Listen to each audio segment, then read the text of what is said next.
천민에게 크게 속은 욕심 많은 여인. 옛날에 일시성을 가진 형제가 있었는데 부모도 처자식도 없이 오직 형제 둘뿐이었습니다. 공궁한 처지로 떠돌이 생활을 하며 의지할 곳이 없었지요. 남쪽 성문 밖에 재상이 집이 있었습니다. 이씨 형제는 그 집 문 밖의 공터로 가서 땅을 파 움집을 짓고 살고 있었습니다. 형제는 가죽으로 물건 만드는 일을 업으로 삼고 있었지요. 어느 날 형은 누더기 옷을 걸치고 페랭이를 쓰고 어떤 거리를 지나다가 담장을 회칠한 몹시 정갈한 집을 보았습니다. 길을 향해 열린 작은 창이 하나 있었는데 안으로 언뜻 아름다운 여인의 얼굴이 보였지요. 그때 마침 여인도 형을 보고는 비웃으며 말했습니다. 저런 천한 것도 아내가 있나? 큰 모욕을 당한 형은 아우에게 말했습니다. 오늘 어린 여자에게 모욕을 당했다. 내 반드시 안갚음을 해야겠어. 그러고는 급히 재상의 집으로 들어가 엎드려 말했습니다. 소인은 가죽신을 만드는 갓밭이 이씨입니다. 대감 마님댁 아래에서 살고 있지요. 작은 사업을 해보려 하는데 300냥을 빌려주시면 감사하겠습니다. 몇 달 안에 반드시 갚겠습니다. 재상은 천한 자가 담대한 말을 하는 것을 기이하게 여기어 즉시 돈을 내주었지요. 형 이씨는 돈을 지고 움집으로 들어가 동생에게 주며 계책을 일러주었습니다. 그러더니 날마다 고기를 사다가 형제가 배불리 먹었지요. 그렇게 몇 주를 보내고 나니 비쩍 마른 얼굴에 살집이 붙고 얼굴에 검은 때가 없어지며 거친 피부에 광이 났습니다. 그러자 이번에는 비단 옷이며 말총 가시며 향나무 부채를 사다가 옷을 말쑥하게 차려입고 집 밖으로 나섰습니다. 풍채가 완연히 호걸스러운 부자 역관처럼 보였지요. 해가 저물 무렵 여인이 사는 동네로 함께 들어가 작은 창을 보고 말했습니다. 여기가 바로 거기야. 즉시 주막으로 들어가 허리띠를 풀고 기분 좋게 마신 뒤 일부러 그 집 문 앞을 지나가며 아우에게 미리 길 건너편에 가 있다가 문 앞에서 마주치는 것처럼 하게 했습니다. 작은 창에는 벌써 엿보는 여인이 있었지요. 바로 형을 비웃던 그 여인이었습니다. 여인은 원래 부유한 역관의 외동딸로 재산이 많아 주막을 열어놓고 여종들로 하여금 손님을 끌어오게 하고 있었습니다. 여인은 두 손님이 마주서서 이야기를 나누는 모습을 보았지요. 풍채가 호골스럽고 살집이 좋았으며 옷차림이 몹시 화려하고 멋졌습니다. 한 손님이 말하였지요. 나는 북경에 갔다가 최근에 돌아왔소. 그동안 별거 없으셨소? 때마침 만났군요. 골목이 꽤 으슥하니 여기서 얘기나 좀 나눕시다. 금은 보화가 얼마니 비단이 얼마니 하면서 서로 대화를 나누는데 이야기가 몹시 그럴듯했습니다. 여인은 저들이 부자 역관이라 생각하여 마음이 저들에게로 향해 있었지요. 이윽고 손님이 가방에서 돈을 꺼내더니 술을 시켰지요. 여인은 최고급 술을 가져다 여종에게 내가게 하고는 다시 두 손님을 엿보며 그들의 이야기를 엿들었습니다. 손님들이 하는 말을 들어보니 아무개 재상이 나와 친하다느니 아무개 장군이 무슨 부탁을 하더라느니 하는 것이었습니다. 얼마 뒤 날이 벌써 저물고 있었지요. 손님 하나가 몹시 취하여 자리에 쓰러져 누웠습니다. 다른 손님이 데리고 나가려 했지만 너무 취하여 일으킬 수가 없었습니다. 손님은 근심스레 혼잣말을 하였지요. 날이 저물었는데 어쩌지? 잠깐 머뭇거리더니 주막의 요정을 불러 말했습니다. 이 취한 사람은 바로 내 친구인 이 동지란 분이야. 지금 취하였는데 날이 벌써 저물고 집이 성 밖에 있어 돌아갈 수가 없군. 빈방 하나를 잡아 하룻밤 묵으며 이슬을 맞지 않게 해다오. 아침에 말과 마부가 올 것이야. 가방에서 돈을 꺼내 여종에게 주며 말했습니다. 따뜻하게 주무시도록 해라. 병이 나면 안 될 것이야. 손님은 그리 말하고 떠났습니다. 여인은 손님 하나가 묵게 되자 몹시 기뻐하며 급히 여종들을 불러 말하였지요. 손님이 취해 여기 계신데 누추한 방에 묵게 했다가 병이라도 나면 큰일이지.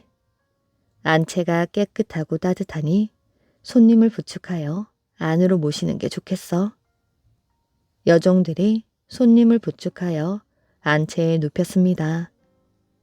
여인은 조심조심 손님의 옷과 띠를 풀고 목침을 베우고 비단 이불을 덮어준 뒤 그 곁에 앉아 술이 깨기를 기다렸지만 손님은 깨어나지 않았습니다. 밤이 깊자 여인 역시 잠이 들었지요. 새벽에 손님이 일어나더니 깜짝 놀라 말했습니다. 여기는 네 집인가? 내가 왜 여기 있는 거지? 여인은 따뜻한 말투로 어제 취했던 일을 말해주고는 해장술과 과일을 올려주었습니다. 손님이 일어나 떠나려 하자 여인이 말하였지요. 제 집엔 기둥 서방이 없으니 제 마음을 거절하지 말아주십시오. 여인이 계속해서 부탁하자 손님은 마지못해 그 말에 따라 다시 앉았습니다. 그때 문 밖에서 말 울음소리가 들렸지요. 여인이 밖을 내다보니 건장한 말과 건장한 하인이 늠름하게 다가와 여종을 부르고 있었습니다. 나는 최정동 이동지댁 사람이다. 여인이 급히 다가가서 따스한 말로 머물러 달라고 하자 손님은 또 마지못해 그 말에 따르며 하인에게 말했습니다. 내가 오라고 할 때 다시 오거라. 하인은 즉시 떠났지요. 여인은 몹시 기뻐 술과 음식을 차려내며 오직 손님의 마음을 얻지 못할까 걱정했습니다. 밤에는 손님을 모시고 잠자리를 함께 하였지요. 아침이 되자 건장한 구실아치가 와서 말하였지요. 병조판서 아무개 나리께서 급히 쓸 곳이 있다며 은 몇 냥을 빌릴 수 있겠냐 하십니다. 손님은 즉시 가방에서 열쇠를 꺼내주며 말하였지요. 이걸 우리 집에 갖다 주고 금고에 있는 은을 필요한 만큼 가져가게. 여인이 곁에 있다 말했습니다. 꼭 나리의 돈을 쓰실 것이 있나요? 그 정도 은은 제게도 있답니다. 손님이 웃으며 말했습니다. 네가 무슨 은이 있다는 게냐? 여인은 즉시 은을 가져왔지요.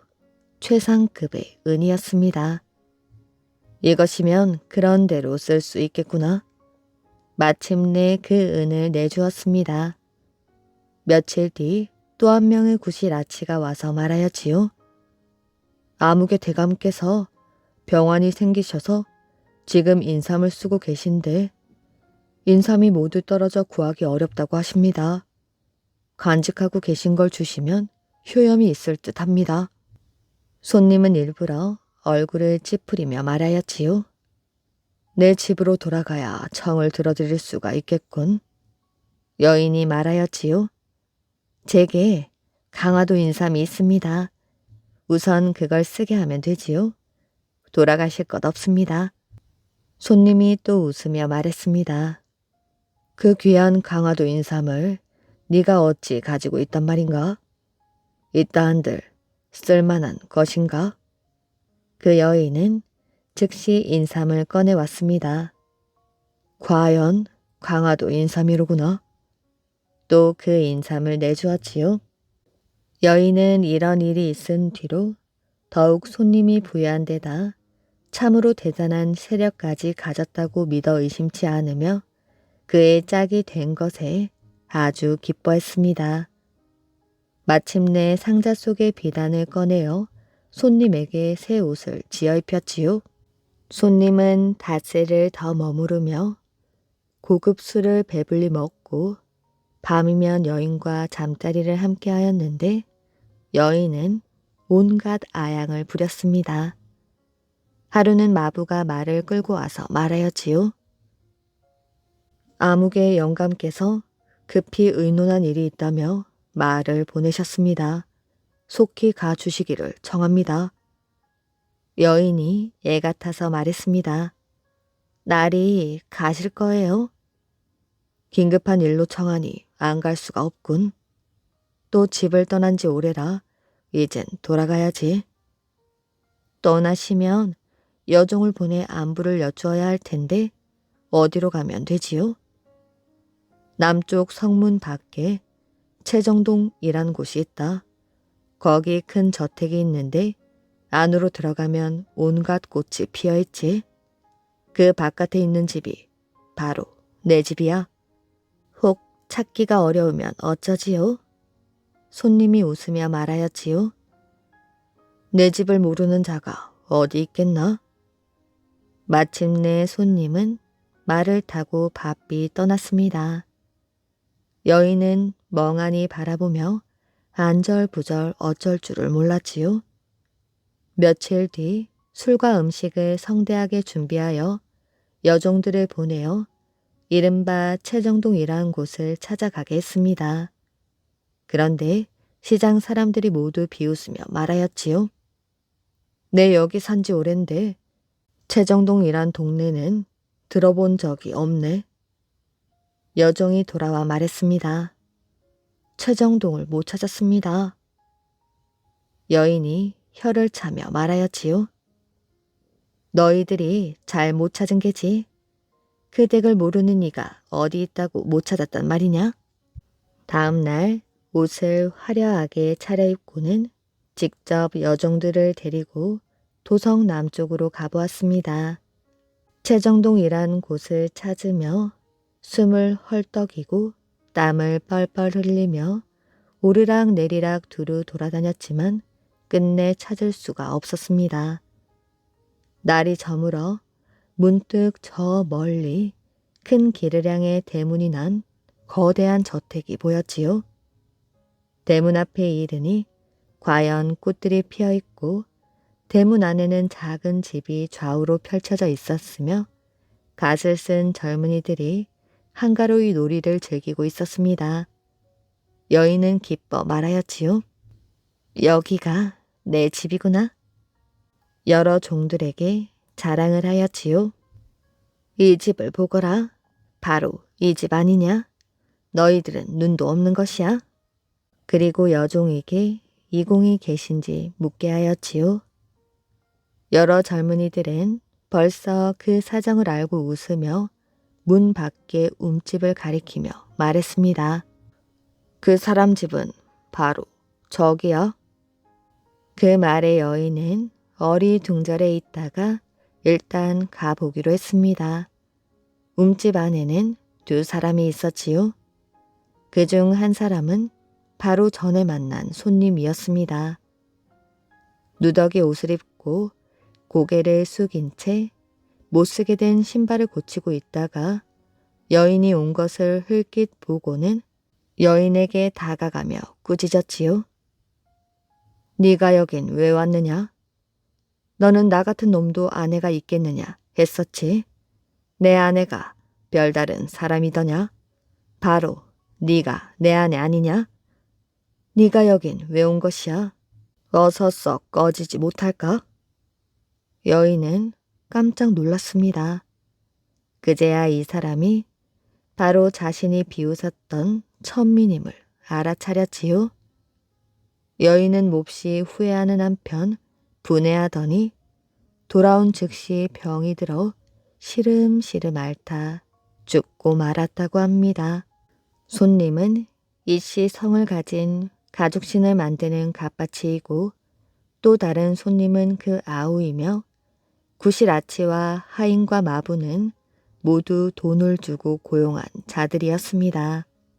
형제는 계략을 꾸며 여인이 가진 은과 인삼을 빼앗아서 이것으로 재상에게 빌린 돈을 갚았지요. 과부 여인과 선비의 혼인 내기. 옛날 순창읍에 현명한 젊은 과부가 살고 있었습니다. 이 과부는 시집을 간 지 얼마 되지 않아 남편을 잃고 혼자 살아가고 있었지요. 그녀는 얼굴이 빼어나게 아름다워 여기저기에서 좋은 혼처가 들어왔지만 다시 시집을 가려는 생각은 하지 않았습니다. 아직 꽃같이 젊고 예쁜데 왜 저러고 있는지 모르겠네. 혼자 살기에는 아깝지. 이웃 사람들은 모이기만 하면 과부 이야기를 했습니다. 그런데 같은 마을에 설씨라고 하는 권세 있고 지체 높은 선비가 살고 있었지요. 그 선비도 젊은 나이에 아내를 잃고 혼자 살고 있었습니다. 설씨는 마음속으로 과부를 짝사랑하고 있었지요. 먼 발치에서 과부의 모습만 보여도 가슴이 콩닥콩닥 뛰었습니다. 참다 못한 설선비는 중매쟁이를 내세워 과부에게 청혼을 하였지요. 그러나 과부는 설선비의 청혼을 단번에 거절하고 말았습니다. 선비는 과부에게 애원도 해보고 위협도 해보았지만 과부는 꿈쩍도 하지 않았지요.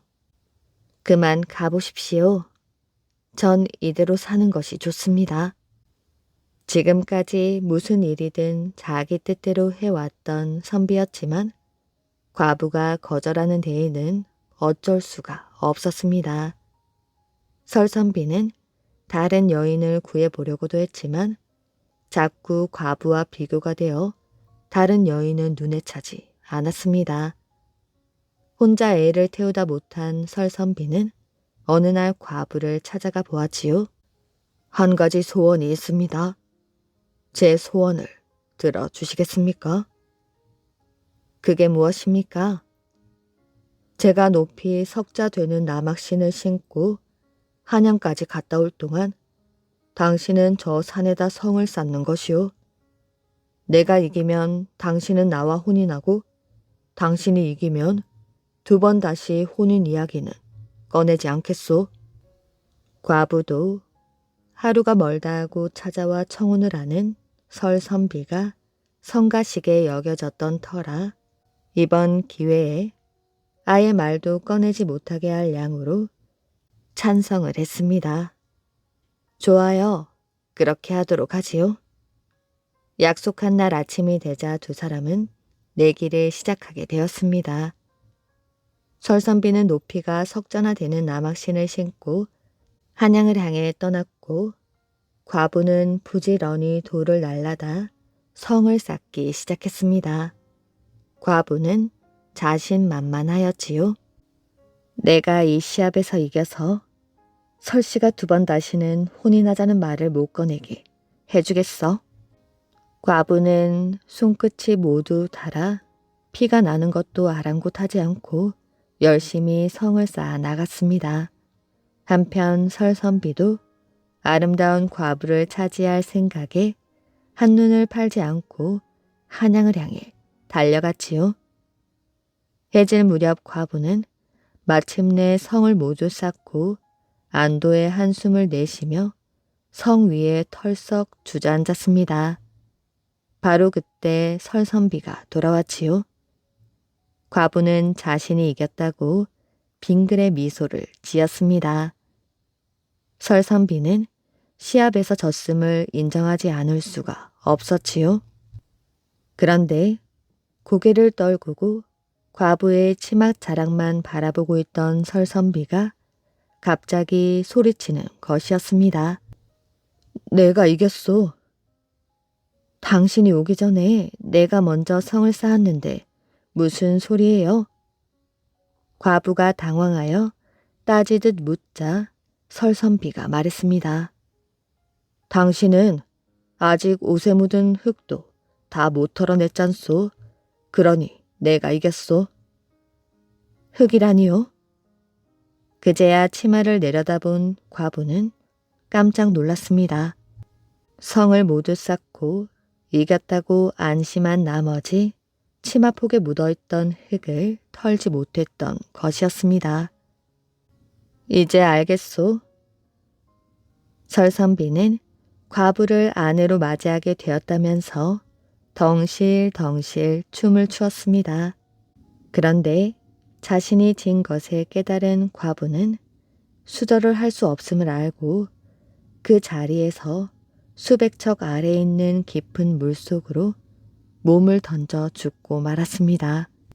그 뒤부터 사람들은 홀 어머니인 과부의 절개를 기리어 그녀가 쌓은 성을 홀 어머니 산성이라 부르게 되었다고 합니다. 기울어진 동대문. 우리나라 보물 제1호는 동대문입니다. 이 동대문은 나라에 큰 일이 있을 때마다 어느 한쪽으로 기울어졌다가 바로 서곤 했다고 합니다. 문종의 아들로 태어나 어린 나이로 왕위에 올랐던 단종.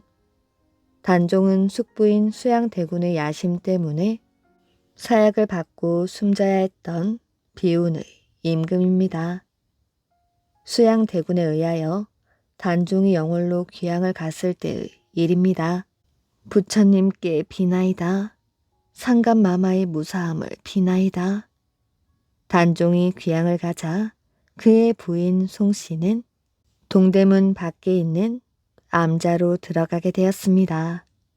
송씨는 그곳에서 불공을 들이거나 언덕에 올라 영월 쪽을 바라보며 단종이 무사하기를 기도하였지요. 마마, 밖에 손님이 오셨습니다. 누가 나를 찾아왔단 말인가? 송씨가 놀라며 대답하였지요. 누가 자신을 찾아올 것이라고는 짐작도 못했기 때문이었습니다. 뜻밖의 손님들은 동대문 밖에 사는 아낙네들이었지요. 마마, 저희는 동대문 밖에 살고 있습니다. 마마가 고생하시는 것을 저희들이 다 알고 있습니다. 아낙들은 단종 비의 어려운 형편을 듣고 자신들이 기른 푸성귀를 가져다 주었습니다. 이렇게 고마울 때가. 동대문 밖에 사는 아낙들은 단종비를 도우려고 푸성귀를 갖다 바치기 시작한 것을 계기로 동대문 일대에는 장이 서게 되었습니다. 그러던 어느 날, 마마, 큰일이 났습니다. 상궁 하나가 큰일이 났다며 달려오는 것이었지요. 마마, 숨을 좀 돌리고 말하게나. 장안에 기이한 일이 있어옵니다. 상궁은 가슴을 툭툭 쳤습니다. 마마, 동대문이 한쪽으로 기울었다고 합니다. 송씨는 가슴이 철렁 내려앉았습니다. 이전부터 나라에 어려운 일이 생기면 동대문이 기울고 난다는 이야기를 들은 적이 있기 때문이었습니다. 상궁은 자기가 말을 잘못 꺼낸 것은 아닌가 안절부절 못하고 있었지요. 그래, 이번에는 어느 쪽으로 기울었다고 하더냐? 아려옵기 송구스러우나? 송씨의 얼굴 색이 하얗게 변했습니다. 혹시 동남쪽이더냐? 예, 그러옵니다. 상감이 있는 영월이 동남쪽이 아니냐? 송씨는 쓰러질 듯 부들부들 떨었습니다. 송 씨와 상궁의 이야기를 곁에서 듣던 다른 상궁들도 일제히 울음을 터뜨렸지요. 동대문이 동남쪽으로 기울었다는 이야기를 듣고 영월 땅에 있는 단종에게 무슨 일이 생긴 것이라고 다들 울음을 터뜨린 것이었습니다. 정말 그라하였지요. 동대문이 동남쪽으로 기울기 시작한 얼마 뒤 단종은 사약을 받고 세상을 떠났다고 합니다.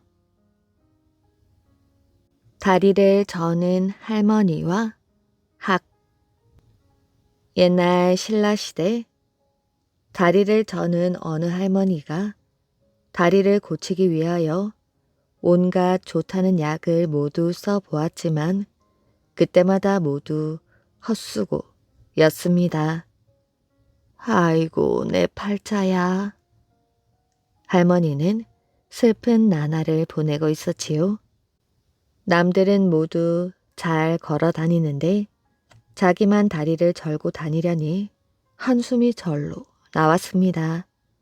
할머니는 밖에도 잘 나가지 않고 집 안에만 틀어박혀 있었습니다. 그러던 어느 날 어디선가 절름발이 학 한 마리가 날아오더니 할머니의 집 주위를 빙빙 맴도는 것이었지요. 아이고, 네 신세가 나랑 똑같구나. 넌 어쩌다 다리가 그렇게 되었니? 절름발이 학은 날마다 할머니의 집 근처에 내려와서 다리를 절며 돌아다니곤 하였지요. 할머니는 그런 학에게 먹을 것을 던져주곤 했습니다. 외로운 할머니는 학을 친구 삼아 신세 타령도 하고 속마음을 털어놓으며 하루하루를 보내었지요. 그러던 어느 날 매일 찾아오던 학이 보이지 않는 것이었습니다. 할머니는 학이 무슨 변이라도 당한 것 아닌지 걱정이 되어 하루 종일 아무것도 손에 잡히지 않았지요. 학이 어디 갔지? 어디가 아픈 건가? 혹 죽은 건 아니겠지? 할머니는 집 근처를 왔다 갔다 하며 초조하게 서성거리고 있었지요. 바로 그때 어디선가 학이 날아왔습니다. 할머니는 죽었던 자식이 살아 돌아온 것만큼이나 반가워하며 학이 있는 곳까지 달려갔습니다.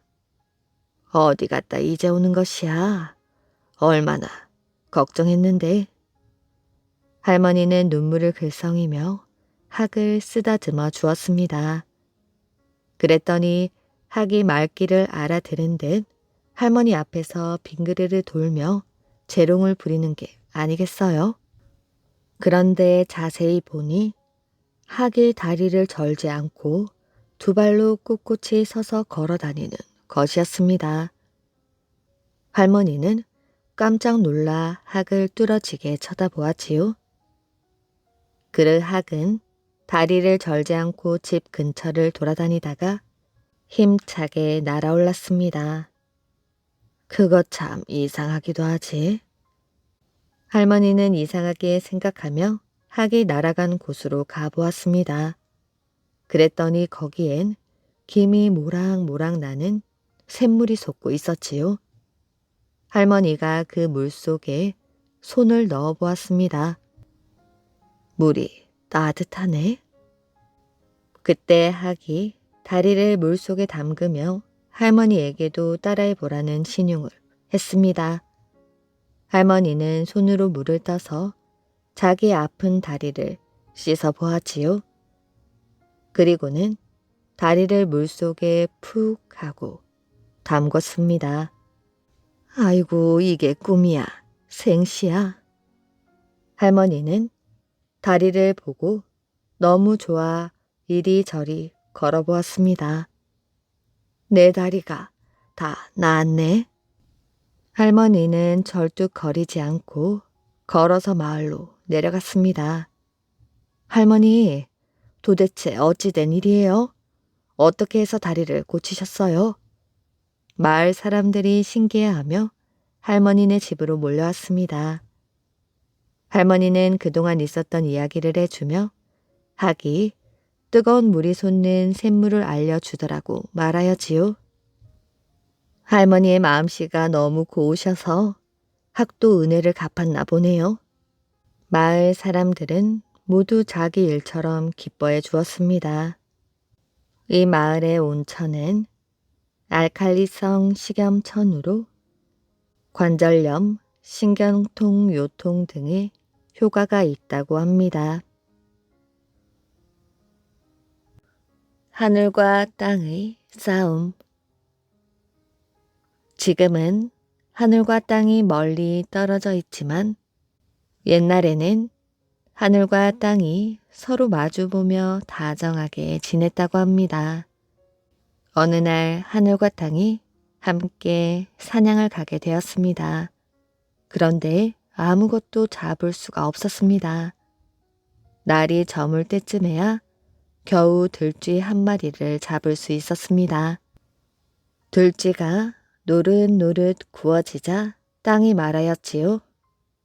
내가 너보다 먼저 생겼으니 맛은 내가 먼저 봐야지. 그러자 하늘이 화를 내며 말하였지요. 무슨 말이야? 난 네가 생기기 훨씬 전부터 있었어. 둘은 실랑이를 하다가 성질이 불같은 땅이 하늘의 뺨을 때렸습니다. 네가 나를 때리다니. 다시는 널 만나지 않을 거야. 하늘은 빨개진 뺨을 어루만지며 멀리 떠나버렸습니다. 그 뒤부터 땅에는 단 한 방울의 비도 내리지 않았지요. 샘은 모두 말라버리고 곡식들도 모두 말라버리고 강은 모래밭이 되었습니다. 어느 날 숲속의 동물들이 모여 회의를 열었지요. 이러다간 우리 모두 말라 죽을 거예요. 대표를 뽑아 하늘에게 보내는 게 어떻겠습니까? 그래요. 하늘과 땅이 싸운 건 들쥐 때문이니 들쥐를 선물하면 될 거예요. 동물들은 가장 높이 날고 가장 힘이 센 새를 대표로 뽑아 하늘로 보냈습니다.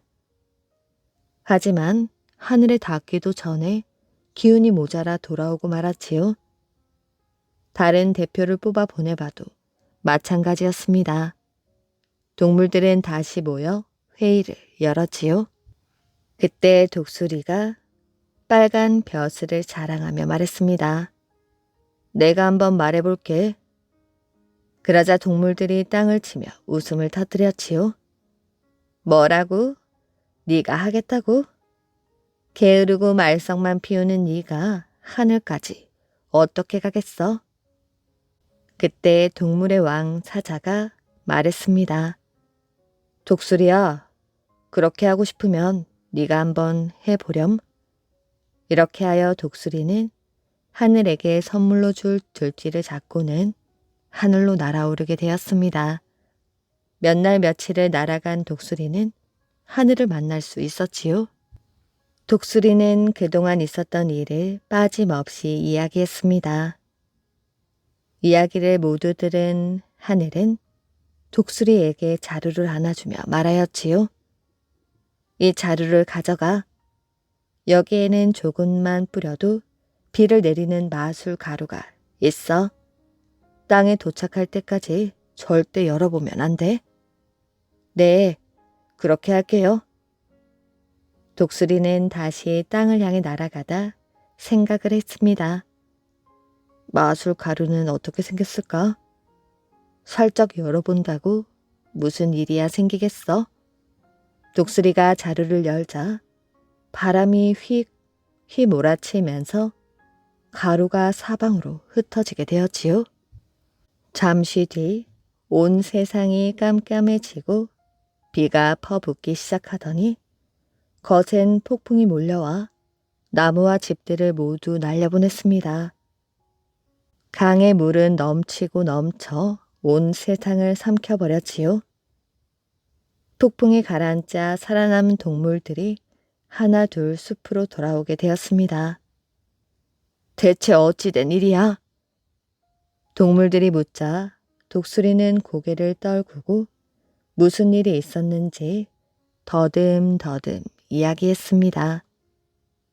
이야기를 듣고 동물들은 화가 나서 독수리의 머리를 쥐어박았지요. 그 바람에 독수리는 멋진 벼슬이 망가지고 머리에 난 털도 모두 뽑혀 대머리 독수리가 되어버리고 말았습니다.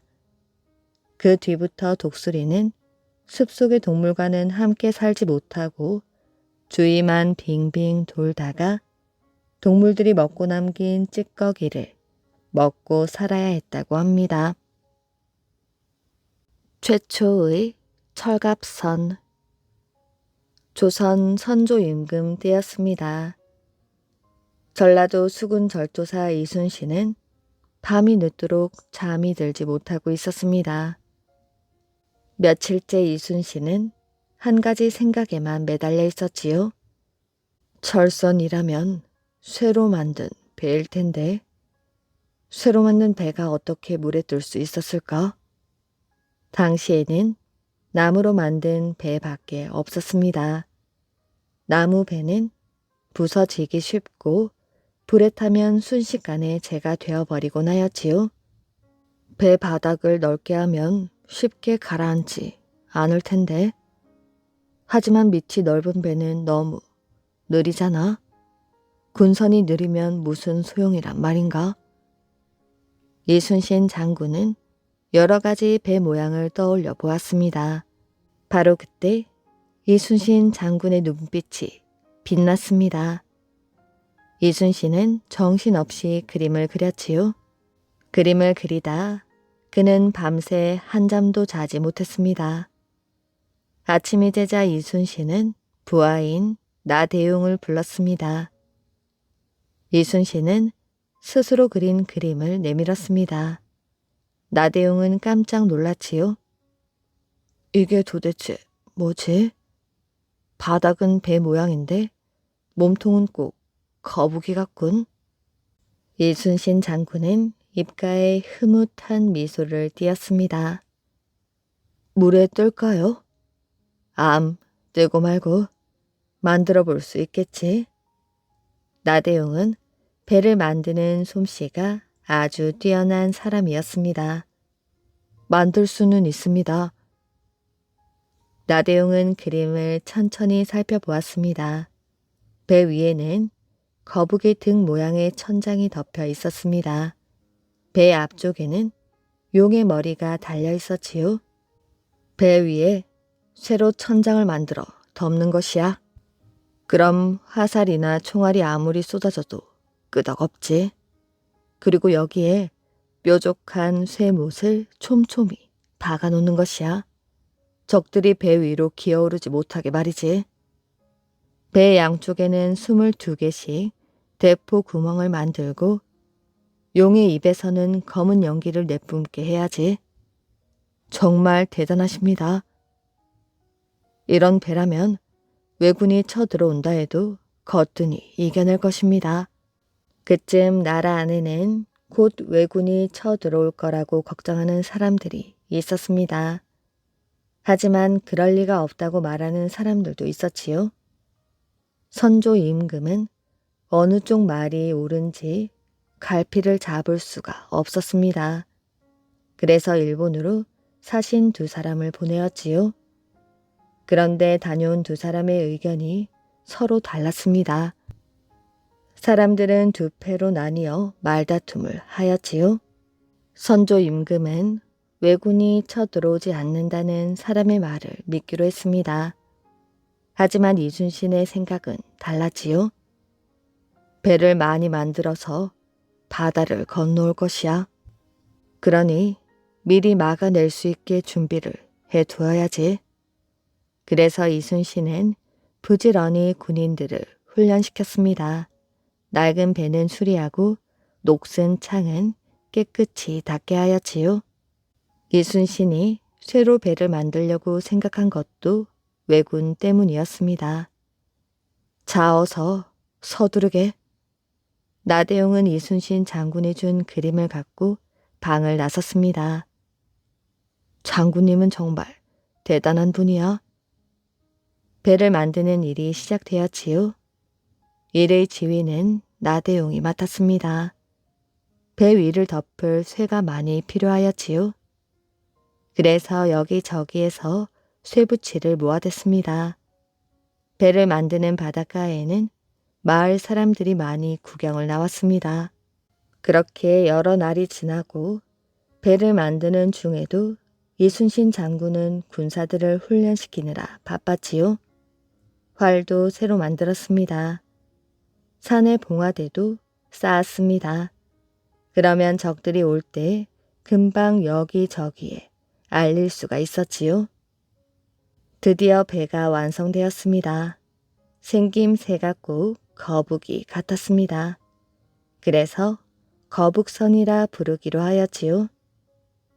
용 머리를 가진 거북선이야. 사람들은 모두 감탄했습니다. 거북선을 바라보던 이순신 장군은 가슴이 뜨거워지는 것 같았지요. 거북선은 세계에서 처음 만들어진 철갑선이었습니다. 1592년 거북선을 물 위로 띄울 준비가 끝났지요. 많은 군사들과 마을 사람들이 바닷가에 몰려와 있었습니다. 조그만 배 여러 척이 줄을 달아 거북선을 바다 쪽으로 끌었지요. 군사들도 달려들어 거북선을 밀었습니다. 사람들은 숨을 죽이고 지켜보았습니다. 거북선은 천천히 파도 위로 나아갔지요.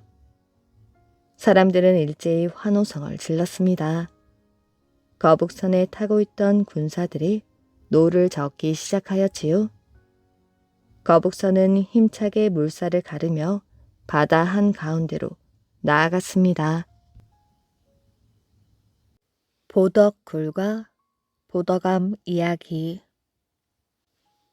옛날에 한봉이라는 소년이 금강산에 살았습니다. 한봉이는 숲속에 초당을 한 채 지어놓고 글 공부를 시작하였지요. 새와 짐승들은 이웃이 되고 바람은 벗이 되었습니다. 한봉이가 금강산에 들어온 지 3년이 되었지요. 그날도 한봉이는 초당에 앉아 글을 읽고 있었습니다. 아휴, 저 책을 언제 다 읽는담? 책을 읽다 말고 누워버렸지요. 초당 구석에 책이 산 더미처럼 쌓여 있었습니다. 금강산에 올라올 때 어머니께서 보내주신 책입니다. 어머니는 아무 생각 말고 저 책을 다 읽으라고 하셨지만 얼마 전부터 한봉이는 글 공부가 지루해졌습니다. 아휴, 졸려서 안 되겠다. 한봉이는 졸음을 쫓기 위하여 마당으로 나왔습니다. 느티 나무에 기대어 하늘 높이 떠가는 흰 구름을 올려다 보았지요. 저 구름은 얼마나 좋을까? 한봉이는 어머니께 가고 싶었습니다. 책도 이만하면 많이 읽었으니 무슨 일이든 할 수 있을 것이야. 답답한 마음을 안고 길을 걸었지요. 한봉이가 골짜기를 내려가고 있을 때 어떤 여자아이가 꽃송이를 들고 한봉이를 향해 걸어왔습니다. 네가 한봉이로구나. 나는 보덕이라고 해. 여자아이는 꽃송이를 안고 방긋방긋 웃었습니다. 보덕이? 자, 이 꽃 가질래? 한봉이는 여자아이가 주는 꽃을 받아들었습니다. 여자아이는 이내 어디론가 사라져 버렸지요. 보덕아. 한봉이는 보덕이가 사라진 쪽으로 뛰어갔습니다. 그런데 두 다리가 꽁꽁 얼어붙은 것처럼 꼼짝도 하지 않았지요. 어디로 갔을까? 두 눈을 크게 뜨고 사방을 둘러보았습니다. 어? 개울가 나뭇가지에 흰 수건이 걸려 있었지요. 가까이 가보니 여자아이가 물을 떠놓고 얼굴을 씻고 있었습니다. 한봉의 마음이 두근거렸지요. 보더가 한봉이가 아는 척을 하자 여자아이는 깜짝 놀랐어요. 그러더니 아무 대답도 하지 않고 흰 수건을 가지고 골짜기 위로 달렸습니다.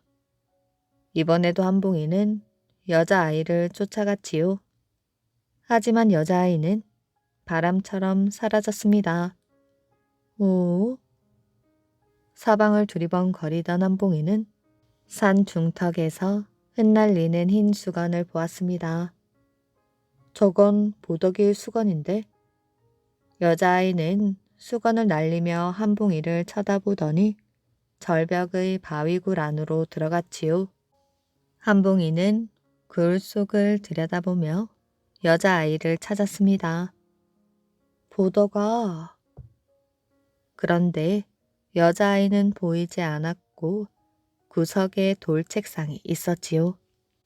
그때 여자아이가 커다란 금빛책 한 권을 손으로 받쳐들고 나왔습니다. 자, 받아.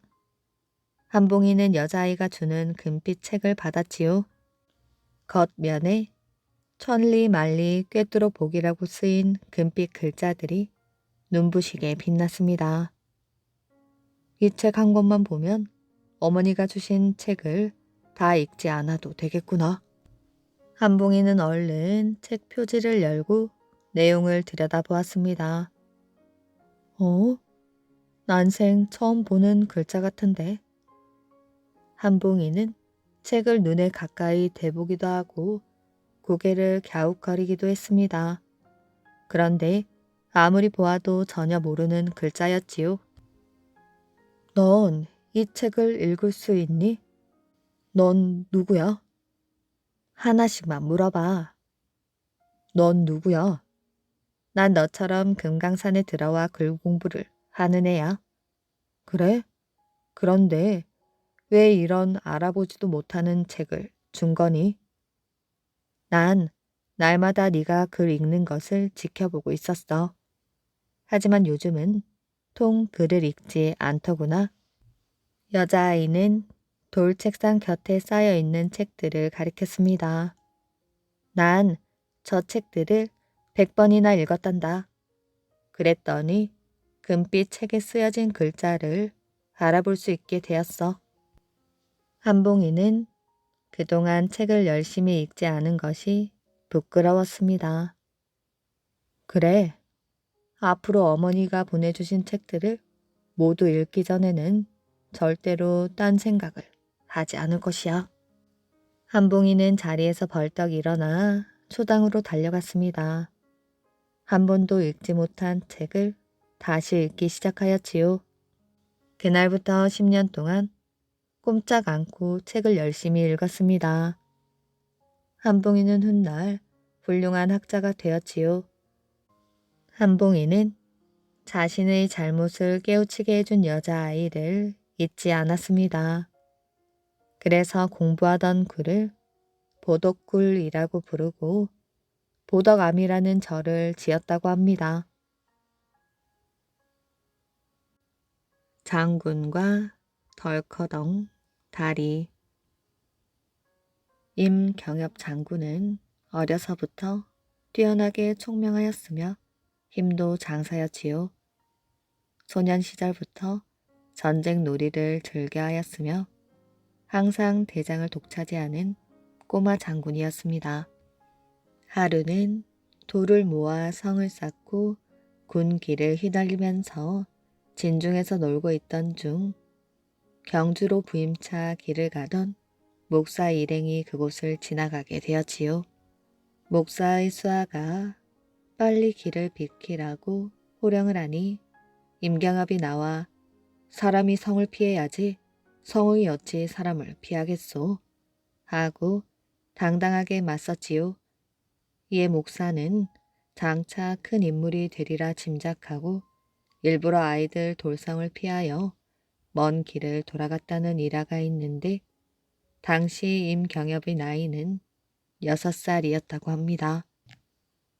임 장군이 나간 군수로 부임해 오던 해 여름은 무척 더웠습니다. 청나라의 침입이 잦은 데다 인조 반정이 있은 지 3년째 되던 해라 전국은 아직도 어수선하였지요. 임 군수 행차가 용소 아래에 이르자 자그마한 내가 앞을 가로막았습니다. 말을 타고 온 임군수는 자연스레 내를 건넜지만 임군수를 마중 나온 아전들이나 시종들은 모두 신발과 버선을 벗은 채 맨발로 내를 건넜지요. 그때 어떤 아전 하나가 투덜거렸습니다.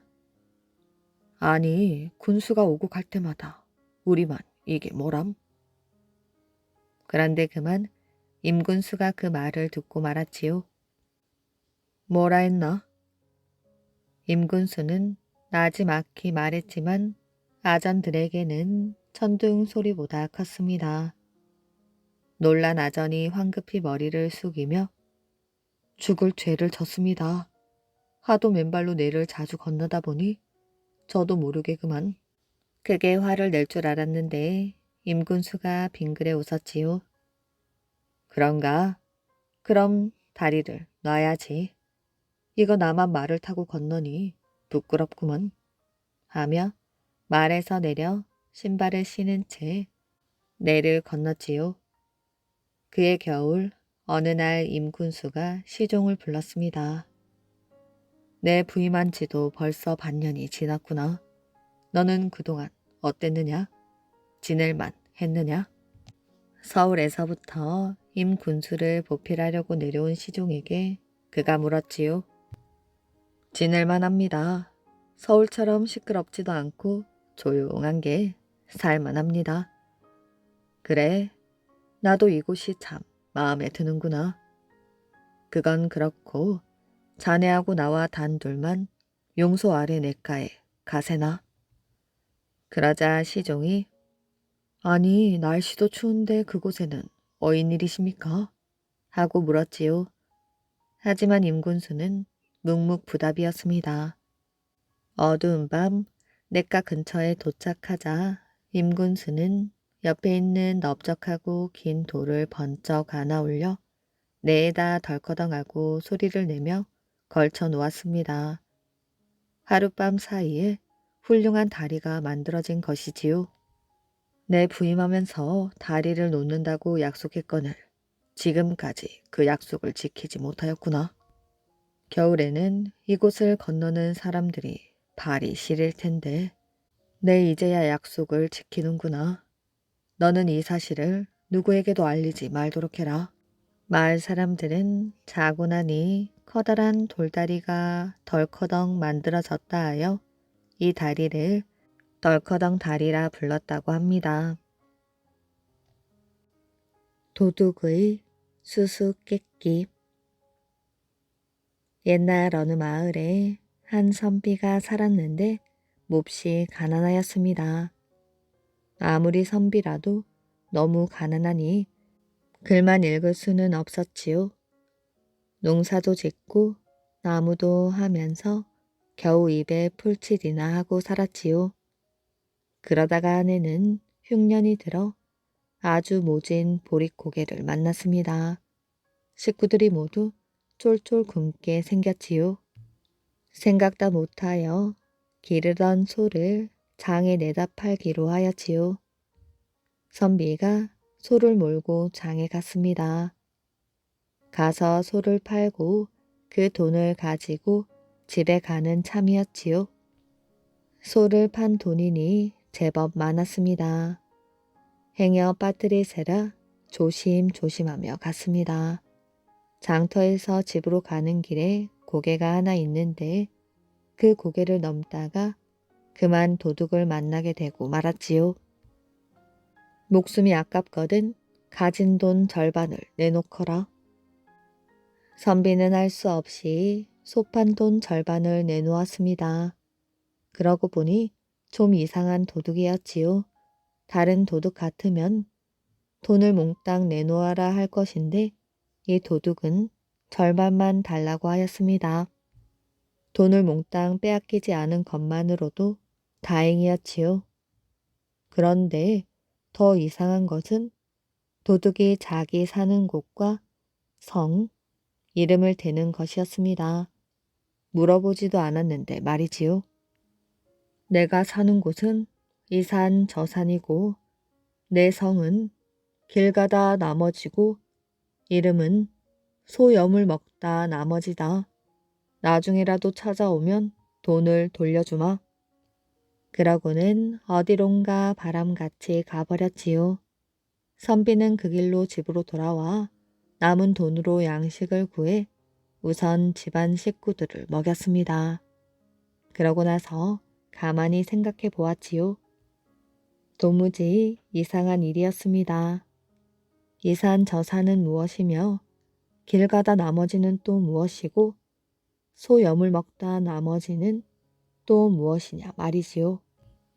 생각도 못하여 선비는 고을 원님에게 물어보았습니다. 그런데 원님도 수수께끼를 못 풀었지요. 할 일 없이 집으로 돌아오는데 아이들 몇이 원님 놀이를 하고 있었습니다. 그래서 아이들에게 장난삼아 물어보았지요. 원님, 이 산 저 산에 살고 성은 길 가다 나머지요. 이름은 소염을 먹다 나머지인 사람을 찾아주십시오. 원님 노릇을 하던 아이가 그 말을 듣더니 슬슬 풀이를 하였습니다. 그간 어려울 것이 없다. 이 산 저 산은 양쪽에 산이 있으니 양산이고 길 가다 남는 것은 발에 신는 신이요.